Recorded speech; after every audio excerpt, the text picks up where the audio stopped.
Magandang araw mga kasangga.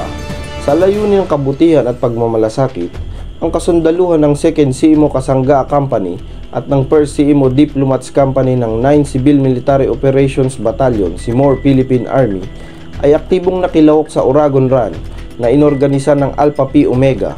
Ang tema na Takbong Apo, Takbong Uragon, a Fury Fun Run for a Cause, ay naglalayong magkaloob ng tulong sa Street Post Naga at Apo Uragon Community Projects sa ilalim ng pamumuno ni Apo Head Butch Roldan, kasama sa pagtitipon si Brigadier General Jaime A. Abawag Jr., Assistant Division Commander Philippine Army sa Plaza Quezon, Naga City noong ika-30 ng Hunyo 2024. Ang matapat na serbisyo ng ating mga kasundaluhan kasama ng iba't ibang sektor ng lipunan sa pangangailangan ng komunidad ay nagpapakita ng kanilang dedikasyon at kagitingan.